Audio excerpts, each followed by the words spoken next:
Hello everyone, welcome to Ravi Aditi classes. Friends, आज की इस वीडियो में हम स्टार्ट कर रहे हैं एक नया सीरीज़ का टॉपिक रहेगा फिजिक्स के टॉप 50 जीके एमसीक्यूज़। देखिए फ्रेंड्स, साइंस का जो टॉपिक होता है ना, आपके एग्जाम पॉइंट ऑफ व्यू से काफ़ी इंपॉर्टेंट होता है। तो हमने ऑलरेडी आपके लिए बायोलॉजी की जो सीरीज़ है वो चलाई हुई है। साथ में हम यहाँ पे आपके लिए स्टार्ट कर रहे हैं फिजिक्स की भी सीरीज़, जहाँ पर हम टॉप 50 एमसीक्यूज़ कवर करेंगे। ठीक है, तो फ्रेंड्स ये इसका सेट 1 है। आपको ये सीरीज़ कंटिन्यूसली देख लेना है। जितने भी प्रीवियस ईयर के क्वेश्चंस आ चुके हैं एग्जाम्स में या फिर अपकमिंग एग्जाम्स के लिए जो भी मोस्ट इंपॉर्टेंट क्वेश्चंस होंगे उनको हम इस वीडियो में इंक्लूड कर रहे हैं। फ्रेंड्स, सारे क्वेश्चन सेलेक्टेड और मोस्ट इंपॉर्टेंट हैं। अगर आप किसी भी एग्जाम की तैयारी कर रहे हैं, ये वीडियो आपके लिए काफ़ी बेनिफिशियल होने वाला है। तो जितने भी एक्स्ट्रा पॉइंट्स होंगे वो भी हम इस वीडियो में कवर करेंगे, तो पूरे वीडियो के अंत तक बने रहिएगा। चलिए स्टार्ट करते हैं फ्रेंड्स आपके फर्स्ट क्वेश्चन से। पहला क्वेश्चन है आपका, Newton's third law of motion applies to which of these force. तो क्वेश्चन आपसे पूछ रहा है फ्रेंड्स कि न्यूटन की गति का तीसरा नियम जो है इनमें से किस बल पर लागू होता है। तो पहले आपको न्यूटन के लॉज पता होने चाहिए, वो हम आगे डिस्कस करेंगे। देखिए फ्रेंड्स, न्यूटन का जो थर्ड लॉ है ना, ये अप्लाई होता है ग्रेविटेशनल फोर्स पे, इलेक्ट्रिक फोर्स पे और मैग्नेटिक फोर्स पे। ऑल ऑफ द अबव इसका राइट आंसर है। फ्रेंड्स, ये क्वेश्चन ऑलरेडी एग्जाम में आ चुका है। बात करें न्यूटन के थर्ड लॉ के बारे में, देखिए Newton's third law of motion applies to all kinds of forces. ये हर एक टाइप ऑफ फोर्सेज के ऊपर काम करता है, चाहे वो इलेक्ट्रिकल हो, मैग्नेटिक हो या फिर ग्रेविटेशनल हो। It states that every action has equal and opposite reaction. तो यहाँ पे न्यूटन का थर्ड लॉ कहता क्या है, यहाँ पे ये कहता है कि हर एक एक्शन का ऑपोजिट रिएक्शन होता है। ठीक है, ये न्यूटन का थर्ड लॉ है। तो टोटल 3 लॉज होते हैं न्यूटन के। तो पहले लॉ को देख लें हम यहाँ पे। तो देखिए फ्रेंड्स, यहाँ पे न्यूटन का फर्स्ट लॉ क्या है, ये कहता है a body in motion remains in motion और body at rest remains at rest unless acted upon by a force. तो फ्रेंड्स, एग्जाम्पल के तौर पे लेते हैं, एक बुक अगर है, मान लीजिए जब यहाँ पे फोर्स लगेगा तभी ये बुक मूव करेगी, है ना। इसको मूव करने के लिए हमें एक एक्सटर्नल फोर्स अप्लाई करना पड़ेगा। तो यही कहता है न्यूटन का पहला लॉ कि जब तक एक बॉडी पर एक्सटर्नल फोर्स एक्ट नहीं करता ये मूव नहीं करती है। ठीक है, आई होप आपको क्लियर है न्यूटन का पहला लॉ। सेकेंड लॉ क्या कहता है कि force is equal to mass times acceleration. ठीक है, तो ये फोर्स का फॉर्मूला आपको बता रहा है यहाँ पे, force equal to mass into acceleration. Third law क्या कहता है, हमने ऑलरेडी डिस्कस कर लिया है, for every action there is equal and opposite reaction. तो हर एक एक्शन का जो है इक्वल एंड अपोजिट रिएक्शन होता है, ये न्यूटन का थर्ड लॉ कहता है। ये सारे क्वेश्चन डायरेक्टली एग्जाम में पूछे जाते हैं। आपसे अगर पूछा जाए कि न्यूटन का फर्स्ट लॉ क्या कहता है, या फिर अगर आपको ये डेफिनेशन दे दिया जाए और पूछा जाए ये न्यूटन के कौन से लॉ में से है, तो ऐसे क्वेश्चंस डायरेक्टली एग्जाम में आते हैं। फ्रेंड्स, आपको अच्छे से इसे याद रख लेना है।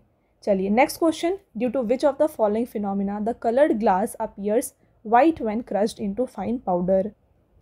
तो निम्नलिखित में से किस घटना के कारण रंगीन कांच को बारीक पाउडर में कुचलने पर सफ़ेद दिखाई देता है। तो ये जो प्रोसेस है फ्रेंड्स, ये होता है due to the process of scattering. ठीक है, बात करें इसके बारे में डिटेल में, देखिए when the glass is crushed into fine powder the light incident is totally scattered without the absorption, so due to composite light crushed glass appears white.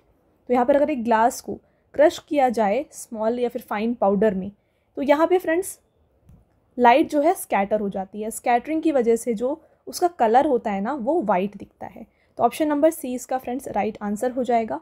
इसके अलावा बात करें अगले क्वेश्चन की, what happens when a ship enters a sea from the river. तो क्या होता है जब कोई जहाज नदी में, समुद्र में प्रवेश करता है।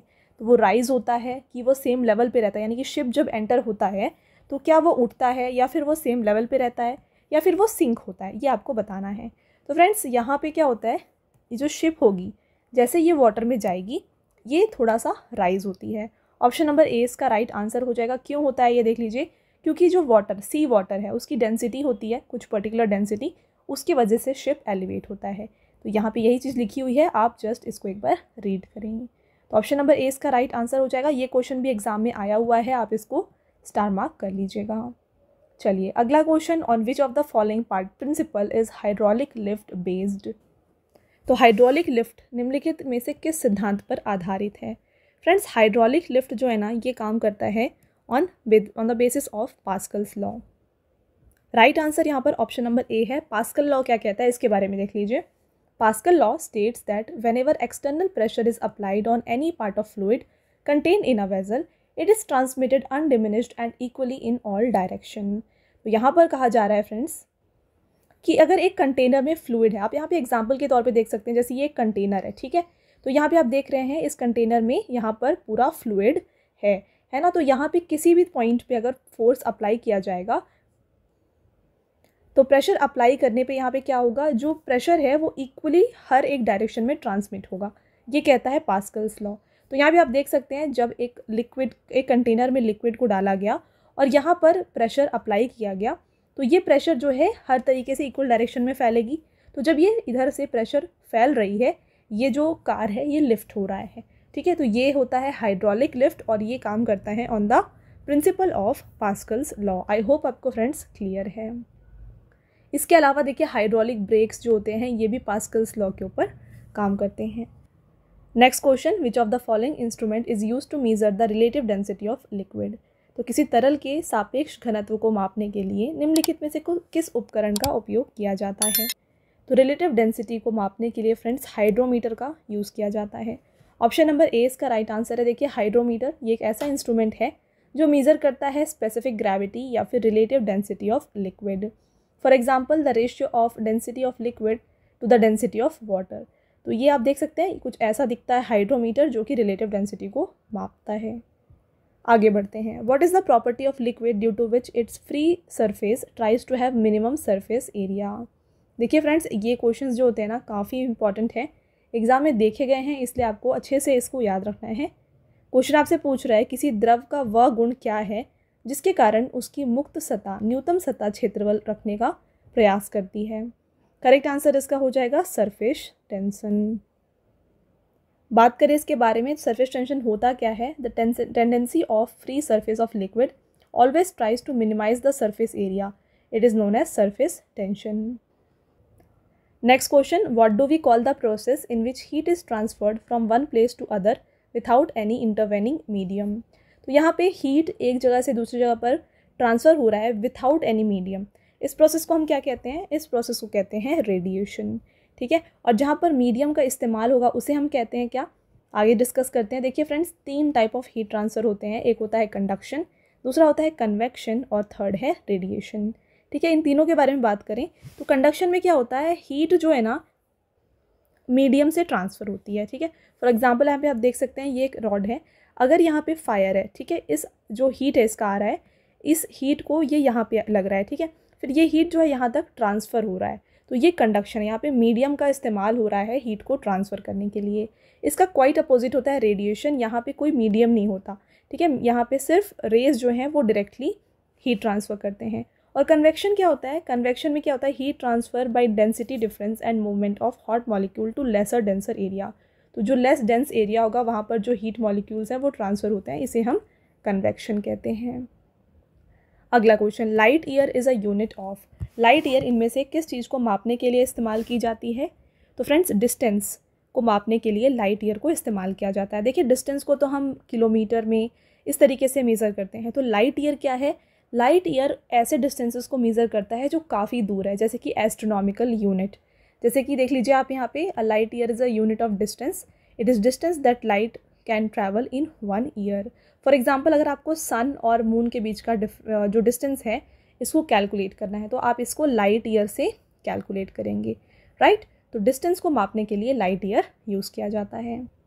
आगे बढ़ेंगे फ्रेंड्स। अगला question, the light from the sun reaches us in nearly. तो सूर्य का प्रकाश हम तक कितने टाइम तक लगभग पहुंचता है आपको बताना है।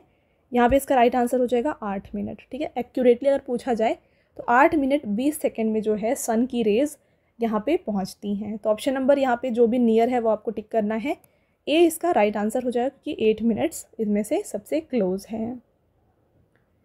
अगला क्वेश्चन देखिए friends, dash is not used in the field of physics. तो इनमें से कौन सा ऐसा वर्ड है जो कि फिजिक्स में यूज़ नहीं किया जाता। तो पहले तो आपको देखना है यहाँ पे latent heat. Latent heat physics का ही वर्ड है। न्यूक्लियर फ्यूजन भी फिजिक्स का वर्ड है और रिफ्रैक्टिव इंडेक्स ये भी फिजिक्स में यूज़ किया जाता है। बट जो आप देख रहे हैं यहाँ पे स्टॉक वैल्यू, ये फिजिक्स का टर्म नहीं है। Right answer option number A हो जाएगा।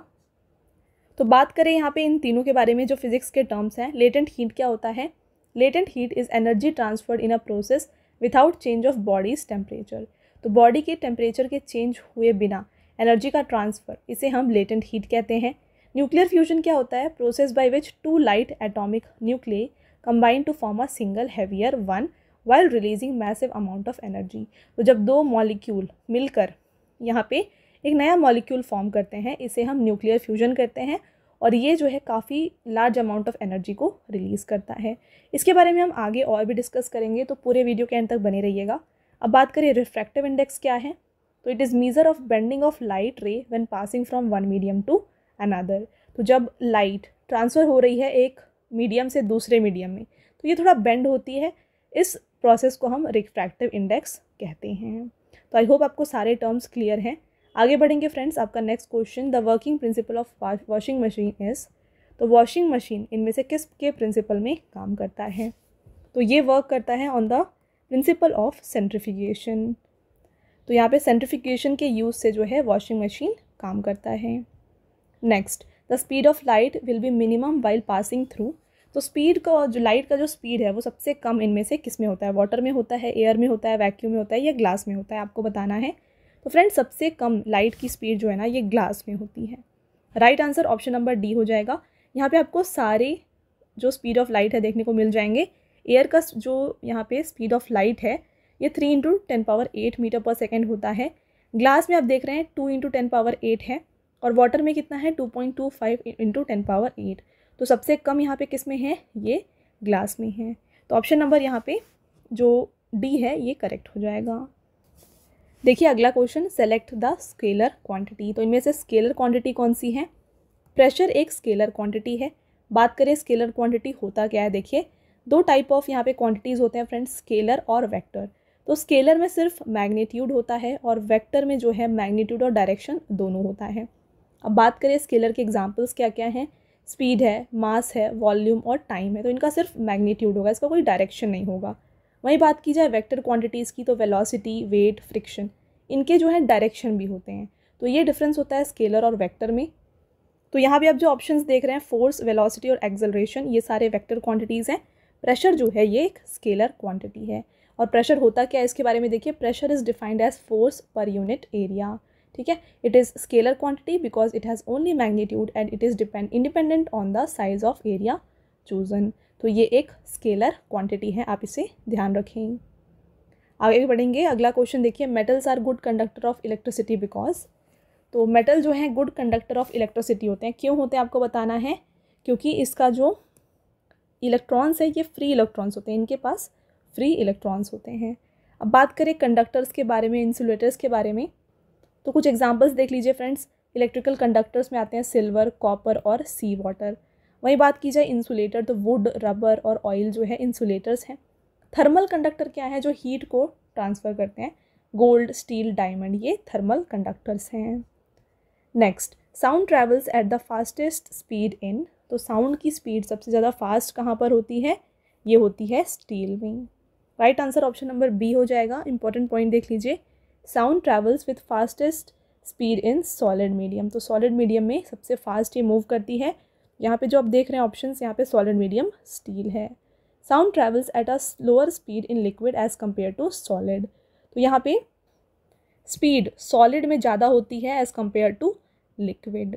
Where sound travels with least velocity in gaseous medium. तो सबसे कम जो यहाँ पे ये साउंड की स्पीड है ये किस में होती है? ये गैसेस में होती है। अब आप इसके हिसाब से यहाँ पे ऑप्शन को टिक कर सकते हैं। Next, sir CV Raman was awarded Nobel prize for his work connected with which of the following phenomena of radiation. तो नोबेल प्राइज़ दिया गया है सर CV रामन को for scattering experiment. Right answer option number C है friends. यहाँ पे scattering के बारे में हमने वीडियो के स्टार्टिंग में भी पढ़ा था।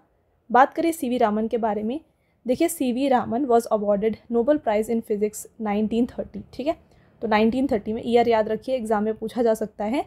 1930 में इनको स्कैटरिंग ऑफ लाइट के एक्सपेरिमेंट के लिए नोबेल प्राइज़ दिया गया था। The phenomena of scattering of light was later known as Raman effect. तो स्कैटरिंग ऑफ लाइट को हम रामन इफेक्ट के नाम से भी जानते हैं।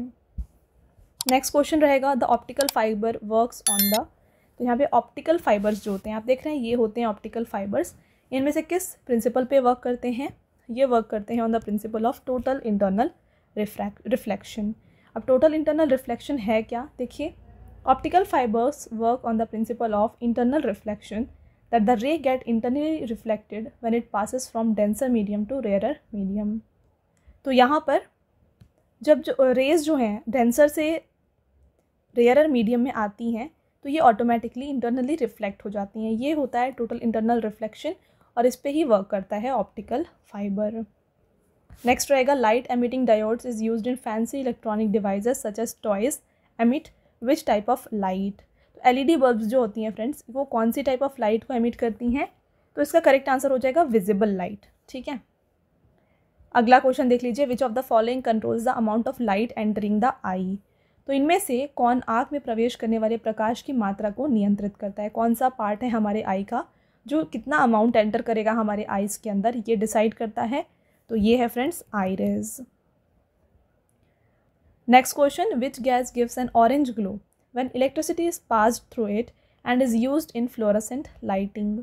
तो जब बिजली प्रवाहित की जाती है तो कौन सी गैस नारंगी चमक देती है और इसका उपयोग फ्लोरेसेंट रोशनी में किया जाता है।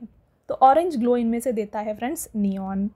Right answer option number C हो जाएगा और ये फ्लोरेसेंट लाइटिंग में भी यूज़ की जाती है। देखिए नियॉन जो कि एक केमिकल एलिमेंट है, इनर्ट गैस भी है, ग्रुप 18 में आता है, इसे हम नोबल गैस भी कहते हैं।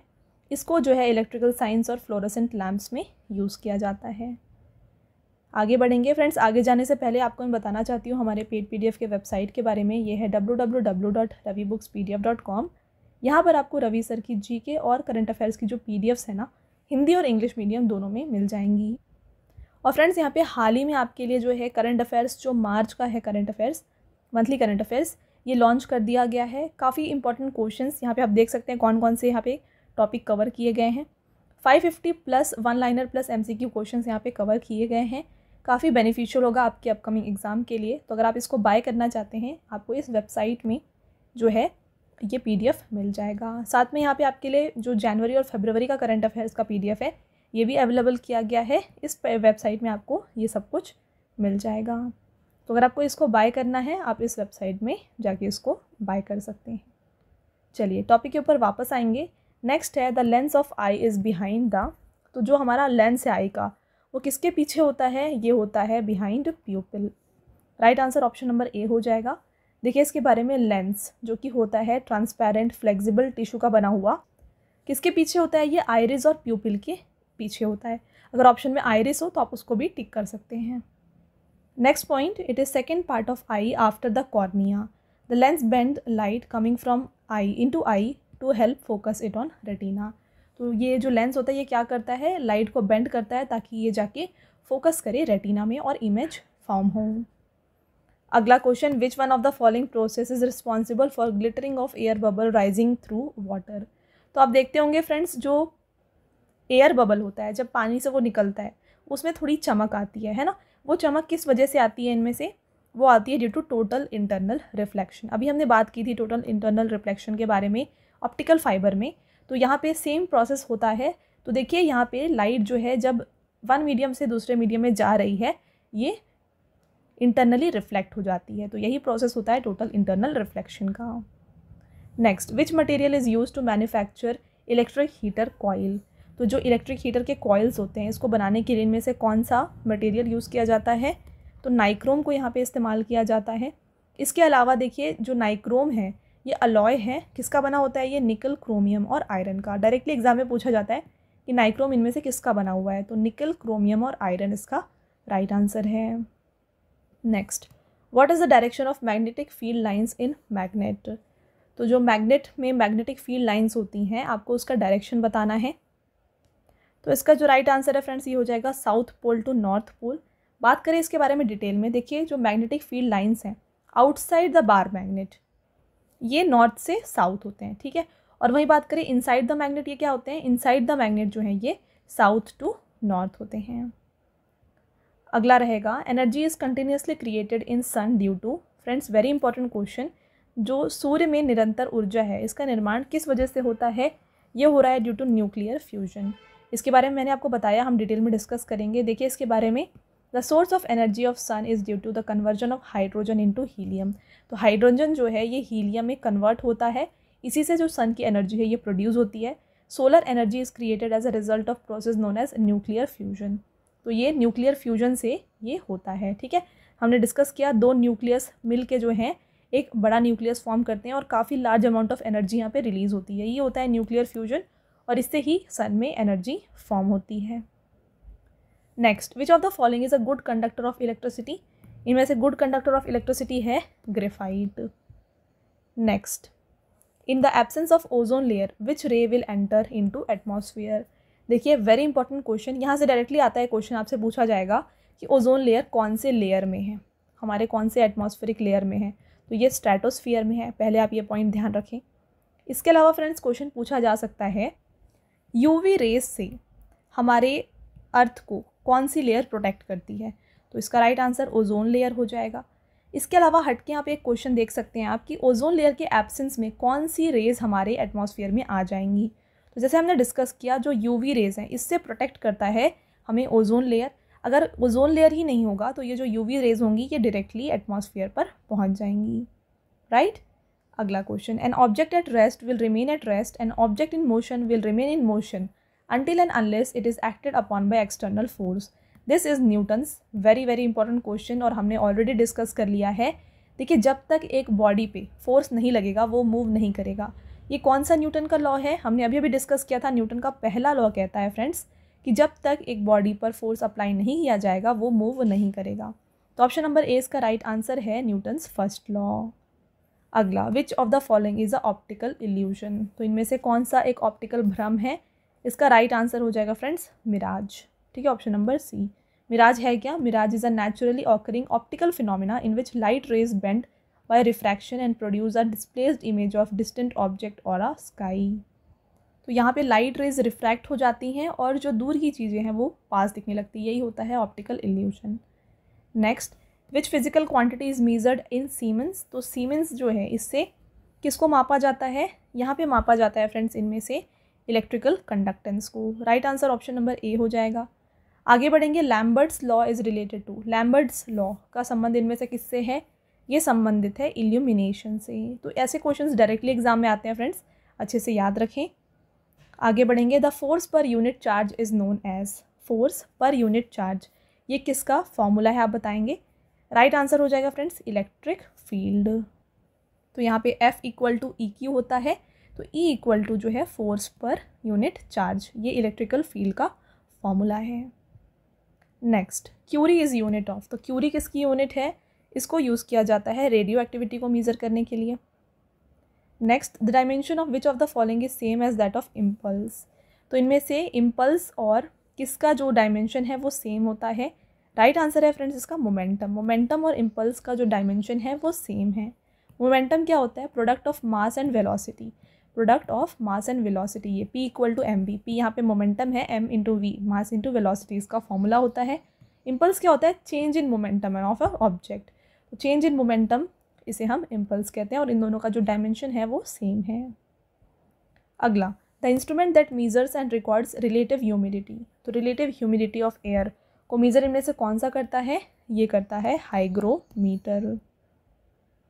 Next, the fourth state of matter is. तो हमने 3 स्टेट ऑफ मैटर पढ़े हैं जो होते हैं सॉलिड, लिक्विड और गैस। अब आपको बताना है फोर्थ स्टेट ऑफ मैटर कौन सा है? ये है प्लाज्मा। तो right answer option number C है। अगला question, the instrument for measuring intensity of earthquake is called. तो भूकंप की तीव्रता मापने के लिए इनमें से कौन से यंत्र को यूज़ किया जाता है? तो यहाँ पे यूज़ किया जाता है सिस्मोग्राफ को। Next, pycnometer is instrument use to measure. तो पिक्नोमीटर ये किसको मेज़र करता है? ये मेज़र करता है डेंसिटी को। फ्रेंड्स, इंस्ट्रूमेंट्स वाले क्वेश्चन जो है ना एग्जाम में काफ़ी रेलेवेंट होते हैं, तो आपको ये सारे क्वेश्चंस काफ़ी अच्छे से याद रखने हैं। Next, who defined the law of gravitation. तो यहाँ पे गुरुत्वाकर्षण के नियम को किसने परिभाषित किया था? ये दिया गया था भाई न्यूटन।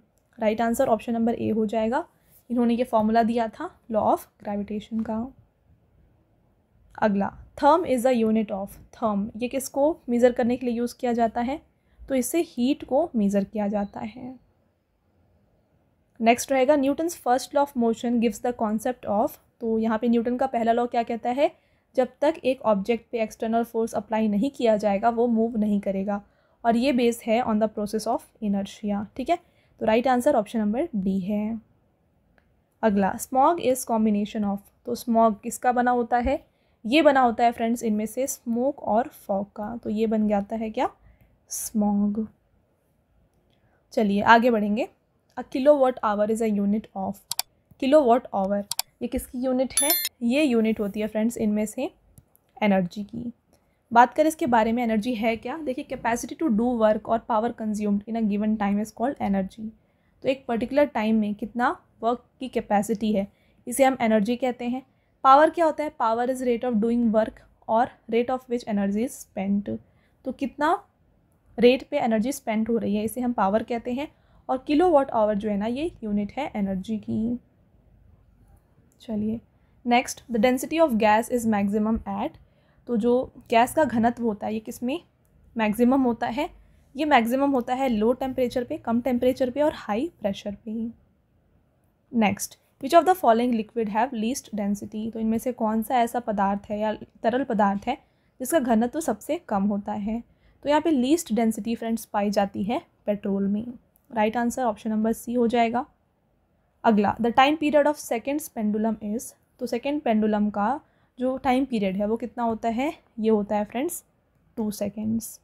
देखिए, pendulum of clock which we use in our house to note the time in second pendulum, it takes 1 second to move from one extreme to another, so its time period is 2 second. Okay, चलिए अगला question, rocket works on the principle of, तो rocket इनमें से कौन से principal पर work करता है? ये वर्क करता है फ्रेंड्स न्यूटन के थर्ड लॉ पर। न्यूटन का थर्ड लॉ क्या कहता है? Every action has equal and opposite reaction. तो इसी प्रोसेस पे जो है रॉकेट जो है यूज़ होता है या फिर इस पे वर्क करता है। Next, which of the following have the same unit, तो इनमें से किसकी यूनिट्स सेम है? राइट आंसर है वर्क और टॉर्क। तो इसका यूनिट होता क्या है? इसका यूनिट होता है न्यूटन मीटर। राइट। अगला question, the working principle of washing machine is, तो फ्रेंड्स ऑलरेडी हमने ये क्वेश्चन कवर कर लिया है। वॉशिंग मशीन वर्क करता है on the principle of centrifugation. अगला क्वेश्चन और आपका लास्ट क्वेश्चन है ये, Newton's first law is also known as, तो न्यूटन के पहले नियम को इनमें से किस नाम से भी जाना जाता है? इसे जाना जाता है as law of inertia. Right answer option number C हो जाएगा। तो फ्रेंड्स ये हो गए आपके टॉप 50 मोस्ट इंपॉर्टेंट क्वेश्चंस। और भी इंपॉर्टेंट क्वेश्चंस को हम लेकर आएंगे अगले सेट में, तो आपको इन पूरे सीरीज़ को अच्छे से देख लेना है। और साथ में बायोलॉजी की सीरीज़ भी चल रही है, उसको भी आपको कवर करते हुए चलना है। वेरी वेरी इंपॉर्टेंट क्वेश्चंस जो भी प्रीवियस ईयर के क्वेश्चंस हुए हैं वो हम उसमें आपके लिए लेकर आ रहे हैं, और अपकमिंग के लिए भी हमने उसमें एक्स्ट्रा पॉइंट्स ऐड किए हुए हैं। ओके, तो पूरे वीडियो के एंड तक अच्छे से देख लीजिएगा। और यहाँ पर अगर आपने वीडियो को अच्छे से देख लिया है तो अब आता है आपका टेस्ट क्वेश्चन, जिसका आंसर आपको हमें कमेंट करके बताना है। पहला क्वेश्चन रहेगा, what do we call a process in which heat is transferred from one place to another without intervening medium.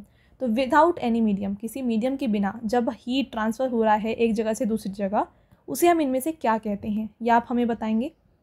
और अगला question, Newton's first law of motion gives the concept of, तो Newton का पहला law इनमें से किस concept पे work करता है। ये दोनों आपके टेस्ट क्वेश्चन है, जिसका आंसर आपको हमें कमेंट करके बताना है।